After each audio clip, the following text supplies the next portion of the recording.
Greetings everyone, I am Ayush Bhardwaj. Today I'll be presenting Tangible Data, Interactive Data Visualization with Midair Haptics. This work was done in collaboration with Junghoon Chae, Richard Noeske and Professor Ryong Kim from the Multimodal Interaction Lab at the University of Texas at Dallas. The amount and complexity of data is increasing each day. 2D interfaces and visual analytics cannot resolve these problems. Immersive Analytics has emerged to tackle these issues. It uses 3D interfaces in augmented or virtual environments with multisensory feedback that allows users to immerse themselves for better understanding of the data. This transition gave birth to opportunities like visual representation of 3D data, natural interfaces for 3D data exploration. But there are some underlying challenges as well. 3D datasets consist of spatial information like density and volume, which is very difficult to perceive with visual cues only. 3D datasets also suffer from issues like occlusion and distortion. Another challenge is utilization of space.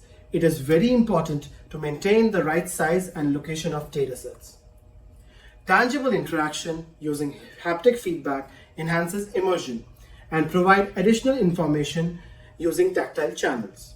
This helps in understanding spatial features of complex datasets.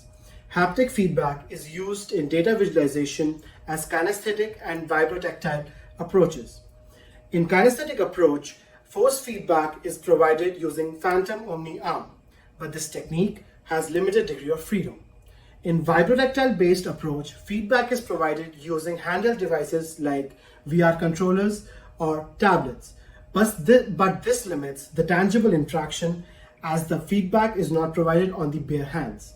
Due to this limitation, it is difficult to provide spatial information of datasets accurately. This brings us to these questions. Can we achieve a better understanding of data with tangible interaction in 3D immersive analytics? Can we deliver spatial information like volume and density through the tactile channels? To answer these questions, we need a bare hand haptic feedback which can be delivered in 3D space. This type of midair haptic feedback can be delivered using ultrasound haptic display. It is a non-contact based haptic display which creates a focal point in midair using focused ultrasound waves, triggering at different time intervals. This type of midair haptic feedback can really be useful in immersive analytics, as its intensity, location, and pattern can be controlled in real time. Now I present to you Tangible Data. Tangible Data is a toolkit that provides bare hand, intuitive, tangible interface to explore 3D datasets using midair haptic. Tangible Data uses Oculus Rift as VR headset, Leap Motion for hand tracking, and Stratos Explore as ultrasound haptic display. It uses hand gestures and menu systems to provide an intuitive interface for data manipulation. It supports a pipeline which can create 3D scatter plots with haptic and visual cues from a raw CSV file. In a CSV file, we can select the columns on which we want the haptics with any intensity and any pattern. We can also get our customized visual cues according to our needs. These values are then normalized and converted into 3D coordinates for Unity 3D. Tangible Data consists of two interaction modes. First, direct touch mode, in which user can interact and manipulate the datasets using his bare hands and feel the haptics at the same time. Second, indirect touch mode, in which user has a plane attached at an offset to exploit the sense of control for better interaction. This mode provides flexibility in terms of interaction with the datasets.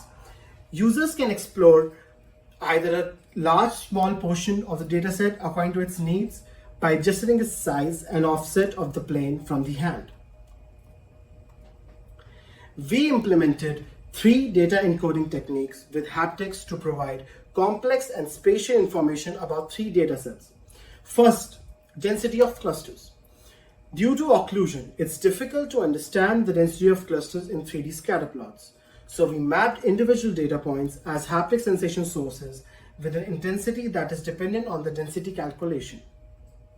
This serves as the spatial information on the user's hand and helps user to understand the density of each cluster. Second, volume of tissues. It's difficult to perceive volume of irregularly shaped tissues in 3D space. So we added simple shapes like tetrahedrons to calculate the volume. The computed volumes are then mapped as intensity levels for haptic feedback to provide volume information accurately. Third, feature exploration. It's difficult to find or focus on a single characteristic in multi-layered datasets. We use distance to tactile encoding to tackle this problem.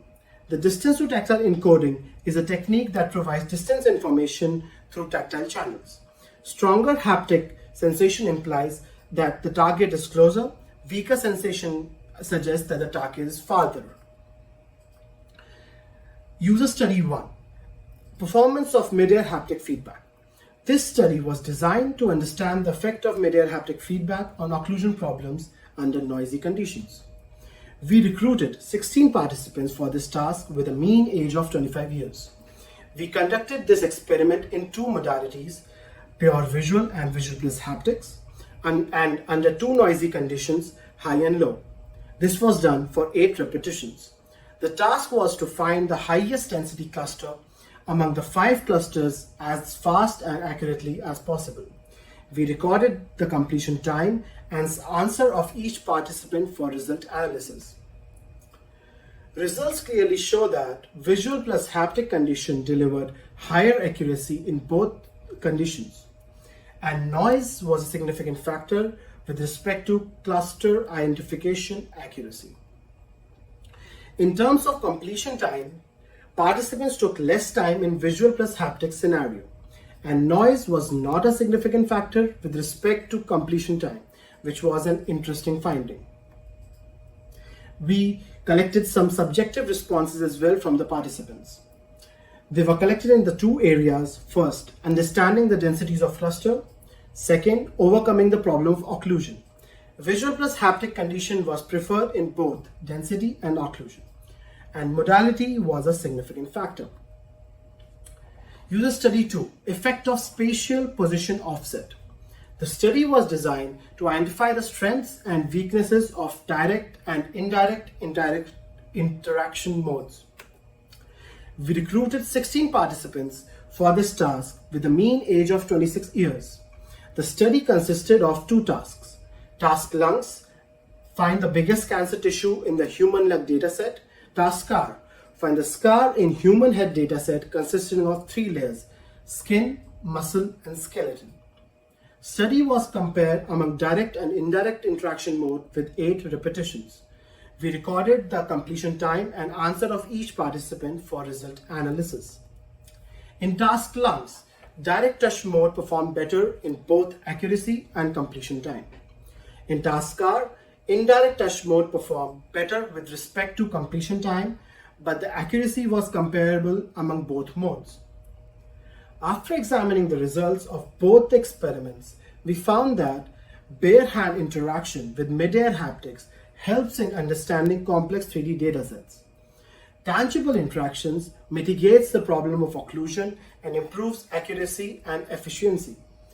Direct touch mode performs better when analyzing multiple small areas, and indirect touch mode performs better when exploring a single significant characteristic. Thank you for listening. Please feel free to ask any questions.